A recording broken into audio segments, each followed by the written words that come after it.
Hi hello friends, എല്ലാ കൂട്ടുകാർക്കും മൗനരാഗത്തിന്റെ ഇന്നത്തെ റിവ്യൂയിലേക്ക് സ്വാഗതം. അങ്ങനെ ആ ജീപ്പ് വന്ന് നിൽക്കുകയാണ്. കല്യാണി ചേർത്ത് പിടിക്കുകയാണ് ദീപ പേടിച്ചിട്ട്. അങ്ങനെ അവൻ അതിൽ നിന്നും ഇറങ്ങുകയാണ്. അപ്പൊ ആ സമയത്ത് കിരൺ വേഗം തന്നെ പുറത്തേക്ക് വരികയാണ്. അപ്പോൾ കൂടെ പ്രകാശനുമുണ്ട്. പ്രകാശൻ കല്യാണിയോട് അവിടെ തന്നെ നിന്നോ എന്ന് കൈകൊണ്ട് കാണിച്ചിട്ട് പ്രകാശനും കിരണിന്റെ കൂടെ വരികയാണ്. അങ്ങനെ രണ്ടുപേരും വരുമ്പോൾ അവരുടെ അരികിലേക്ക് ഇവൻ വന്നിങ്ങനെ നിന്നിട്ട് ചോദിക്കാണ്, ഞാൻ കൃത്യസമയത്ത് തന്നെയല്ലേ വന്നത്, നേരം വൈകിയില്ലല്ലോ എന്ന് ചോദിക്കാണ്. ആരാടാ നീ എന്നിങ്ങനെ ചോദിക്കുന്നുണ്ട് പ്രകാശൻ. അങ്ങനെ ആ സമയത്ത് നമ്മുടെ അവനാണെങ്കിൽ ആ മുഖം മൂടി ആ മാസ്ക് മുഖത്ത് നിന്ന് അങ്ങ് എടുക്കുകയാണ്. ആ മുഖത്ത് നിന്ന് എടുക്കുമ്പോൾ തന്നെ മനസ്സിലാവും അത് ബൈജു ആണെന്നുള്ള കാര്യം. അപ്പോൾ ഹായ് ബൈജു എന്നിങ്ങനെ പറയുകയാണ് കല്യാണി. അങ്ങനെ അതിനുശേഷം ആ ഗ്ലാസും തൊപ്പിയൊക്കെ എടുത്ത് മാറ്റുകയാണ്. എങ്ങനെയുണ്ട്, എല്ലാവർക്കും ഒരു സർപ്രൈസ് തന്നില്ലേ ഞാനെന്ന് ചോദിക്കുകയാണ്. അപ്പൊ കിരൺ ചിരിച്ചുകൊണ്ട് പറയാണ്, അതെ, ഇവൻ എന്നോട് പറഞ്ഞിട്ടാണ് ഇങ്ങനെ ഒരു സർപ്രൈസ് തന്നത്. ഇവൻ എല്ലാവരുടെയും മുന്നിൽ ഇങ്ങനെ വരണമെന്നൊരാഗ്രഹം എന്ന് പറയാണ്. അപ്പോൾ ആ സമയത്ത് അല്ല കടുവ ഇവിടെ ഉണ്ടായിരുന്നു എന്ന് ചോദിക്കുകയാണ്. അപ്പോൾ ഇവിടെ ഉണ്ടായിരുന്നു എന്ന് മറുപടി പറയുന്നുണ്ട്. ഈ കടുവയുടെ കല്യാണത്തിന് എൻ്റെ കാല് അന്ന് പ്രശ്നമായതാണ്. അപ്പം ഇപ്പോൾ ഇത് കാലിനൊരു കുഴപ്പമില്ല, കാലൊക്കെ സുഖമായി എന്നിങ്ങനെ ബൈജു പറയുകയും ചെയ്യുന്നുണ്ട്. അങ്ങനെ അതിനുശേഷം അവരാണെങ്കിലും അങ്ങനെ സംസാരിച്ച് നിൽക്കുകയാണ്. അപ്പോൾ പ്രകാശിനെ ഒന്ന് കുത്തി നോവിക്കുന്നുണ്ട്. ആ സമയത്ത് കല്യാണി പറയാണ്, വേണ്ട അച്ഛനെ അങ്ങനെ വിളിക്കേണ്ട കേട്ടോ എന്നിങ്ങനെ പറയാണ്. കടുവാന്നൊന്നും വിളിക്കേണ്ട എന്ന് പറയാണ്. അതെ, പറയാൻ പറ്റില്ല, സ്നേഹം കാണിച്ച് അടുത്തു കൂടിയിരിക്കുന്നത് ഒരു പക്ഷേ കല്യാണി അപകടപ്പെടുത്താനാണെങ്കിലോ എന്നൊക്കെ ഇങ്ങനെ പറയുന്നുണ്ട്. അങ്ങനെ അതിന് ശേഷമാണെങ്കിൽ ആ സമയം തന്നെ കിരണിന്റെ ഫോണിലേക്ക് ചന്ദ്രസേനൻ വിളിക്കുകയാണ്. അപ്പോൾ ദേ അച്ഛൻ വിളിക്കുന്നുണ്ട് എന്നും പറയുകയാണ്. ബൈജു പറയുന്നുണ്ട്, വേണ്ട ഫോൺ എടുക്കണ്ട, നമുക്ക് രണ്ടുപേർക്ക് അവിടേക്ക് പോവാം, ഫോൺ എടുത്തിട്ട് അത്ര ഇല്ലങ്ങ് കളയല്ലേ അളിയ എന്ന് പറയുന്നുണ്ട്. അപ്പോൾ ദേ ഇത് കഴിയുമ്പോൾ ഇനി കല്യാണിയുടെ ഫോണിലേക്ക് വിളിക്കും, എടുക്കരുത് കേട്ടോ, ആരും വന്നില്ല എന്ന് പറഞ്ഞാൽ മതി എടുത്തിട്ട് എന്ന് മറുപടി പറഞ്ഞിട്ട് എന്നാൽ ഞങ്ങൾ ഇറങ്ങട്ടെ എന്നും പറഞ്ഞു. അപ്പം നമ്മുടെ പ്രകാശം പറയാണ്, എന്നാലും ഇത് ഇത്തിരി കൂടിപ്പോയി, ഇങ്ങനെയൊന്നും ഈ കളിതമാശ ആണെങ്കിൽ പോലും ഇങ്ങനെയൊന്നും വേണ്ടായിരുന്നു കേട്ടോ ബൈജു എന്നിങ്ങനെ പറയുകയും ചെയ്യുന്നുണ്ട്. അങ്ങനെ അതിനുശേഷം രണ്ടുപേരും, അതായത് നമ്മുടെ കിരണും ബൈജുവും കൂടിയിട്ട് നേരെ ചന്ദ്രസേനന്റെ വീട്ടിലേക്ക് അങ്ങനെ പോവുകയാണ്. അവിടെയാണെങ്കിൽ അവർ ടെൻഷൻ അടിച്ച് അങ്ങനെ ഇരിക്കുന്നുണ്ട്. എന്താ ഇവർ ഫോൺ എടുക്കാത്തത്, ഫോൺ വിളിച്ച് ഇവർ എടുത്തില്ലെങ്കിൽ മനുഷ്യന് മനസ്സിൽ തീയാണെന്നൊക്കെ ഇങ്ങനെ രൂപം ഇങ്ങനെ പറഞ്ഞുകൊണ്ടിരിക്കുകയാണ്. അപ്പോഴാണ് വണ്ടി പുറത്ത് വന്ന് നിൽക്കുന്നത്. അങ്ങനെ അവർ രണ്ടുപേരും വരികയാണ്. അത് ആരാ എന്ന് ചോദിക്കുന്നുണ്ട്. അപ്പോൾ നേരിൽ കാണാൻ പോവുകയല്ലേ എന്നിങ്ങനെ നമ്മുടെ കിരൺ മറുപടി പറയുകയാണ്. അങ്ങനെ ബൈജു അരികിലേക്ക് വന്ന് നിന്നിട്ട് ആരാ എന്ന് ചോദിക്കുന്നുണ്ട്. അപ്പം നേരെ ആദ്യം തന്നെ തൊപ്പി എടുക്കുന്നുണ്ട്, പിന്നീട് കണ്ണട എടുക്കുകയാണ്. അതിനുശേഷമാണ് മാസ്ക് എടുത്ത് മാറ്റുന്നത്. ഹായ് ബൈജു എന്ന്. അപ്പം നമ്മുടെ യാമിനിയാണ് പറയുന്നത്. ബൈജു ആയിരുന്നടാ എന്നിങ്ങനെ ചോദിക്കുന്നുണ്ട്. അതെ, ഇവനെ എല്ലാവരും ഒന്ന് ഞെട്ടിക്കണം എന്ന് പറഞ്ഞു, ഇവൻ്റെ വരവ് എല്ലാവരെയും ഒന്ന് ഒരു സർപ്രൈസ് ആയി കൊടുക്കണമെന്ന് പറഞ്ഞു, അതുകൊണ്ട് ഞാനും കൂടി അറിഞ്ഞിട്ട് അത് ചെയ്തതെന്ന് കിരണും അവിടെ പറയുകയാണ്. അപ്പം നമ്മുടെ ഷാരിക്ക് അതൊട്ടും ഇഷ്ടപ്പെടുന്നില്ല. ഷാരി പറയുകയാണ്, ഇങ്ങനെയൊക്കെ തമാശ കാണിച്ചിട്ടും എനിക്കും എൻ്റെ മകൾക്കുമായിരുന്നു എന്നിട്ട് പഴി മുഴുവനും ഞങ്ങളാണ് ആൾക്കാരെ ഏർപ്പാടാക്കിയതെന്നാണ് പറഞ്ഞിരുന്നത് എന്നിങ്ങനെ പറയുമ്പോൾ നിങ്ങളിവിടെ കൂടി പറ്റിയായിരുന്നോ എന്ന് ചോദിക്കുന്നുണ്ട് ബൈജു. അപ്പോൾ കിരൺ പറയുന്നുണ്ട്, ഞാൻ നിന്നോട് വിളിച്ചപ്പോൾ പറഞ്ഞായിരുന്നില്ലടാ കാര്യങ്ങളൊക്കെ എന്ന് പറയുമ്പോൾ അതൊക്കെ എനിക്ക് പറഞ്ഞായിരുന്നു, പക്ഷെ എന്നാൽ ഇവരെ കാണുമ്പോൾ ഒന്ന് കുത്തണ്ടേ, അതുകൊണ്ട് പറഞ്ഞതാണ് എന്ന് മറുപടി പറയുകയും ചെയ്യുന്നുണ്ട്. അങ്ങനെ യാമിനി പറയാണ്, 2 ദിവസം കൂടി ഈ പഹയനെ ഞാൻ വിളിച്ചോളൂ, എന്നിട്ടൊരു വാക്ക് പോലും എന്നോട് പറഞ്ഞില്ലല്ലോ എന്ന് പറയാണ് വരണ കാര്യം.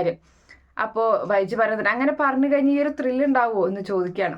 എന്തായാലും നീ വന്നതല്ലേ, ഞാൻ നല്ലൊരു സ്ട്രോങ് ചായ എടുക്കാം എന്ന് പറയാണ്. ഇത്തിരി മധുരം കുറച്ച് മതി കേട്ടോ എന്ന് പറഞ്ഞിട്ട് അങ്ങനെ അങ്ങോട്ട് പോവുകയാണ് യാമിനും. ആ സമയത്ത് ഇവനിങ്ങനെ വെറുതെ വിട്ടാൽ പറ്റില്ല, ഇവനെ ഒരു പെണ്ണ് കെട്ടിക്കണം, ഇവനിങ്ങനെ വെറുതെ ഉത്തരവാദിത്തമില്ലാതെ നടക്കുകയാണെന്നിങ്ങനെ പറയുന്നുണ്ട്.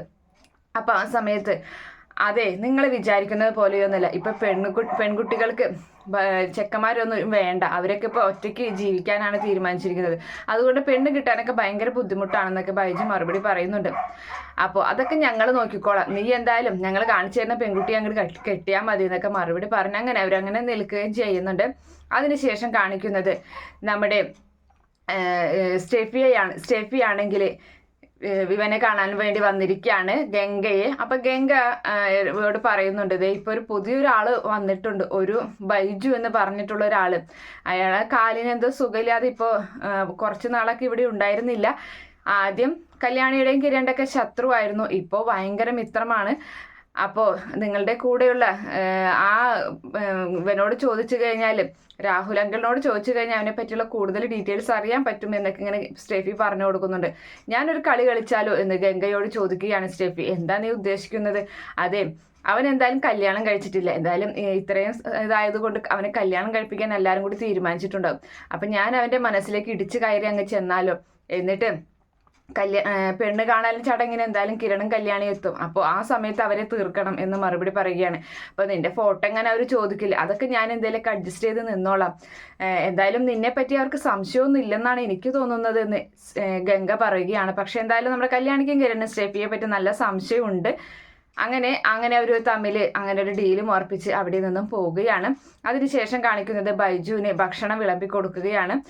ഭക്ഷണം കഴിച്ചിട്ട് പോയാൽ മതി, ഇനിയിപ്പോൾ എന്തായാലും നമ്മുടെ ഇവനാണെങ്കിൽ പ്രകാശം പോവാൻ നിൽക്കുന്ന സമയത്ത് പ്രകാശം ഞാൻ ഇറങ്ങാണെന്ന് പറയുമ്പോൾ വേണ്ട, എല്ലാവരും കൂടി ഭക്ഷണം കഴിച്ചിട്ട് അച്ഛൻ പോയാൽ മതി എന്ന് കല്യാണി പറയുന്നുണ്ട്. അപ്പോൾ ദീപയുടെ മുഖത്തൊരു തീരെ തെളിച്ചില്ല. ദീപ ഇങ്ങനെ കണ്ണ് തുറപ്പിച്ച് കാണിക്കുകയാണ് പ്രകാശന്, അച്ഛൻ അതൊന്നും കാര്യമാക്കണ്ട എന്ന് പറഞ്ഞ്. അങ്ങനെ എല്ലാവരും കൂടി ഭക്ഷണം കഴിക്കാനിരിക്കുന്നതാണ് കാണിക്കുന്നത്. ദീപ വിളമ്പി കൊടുക്കുന്നുണ്ട് എല്ലാവർക്കും.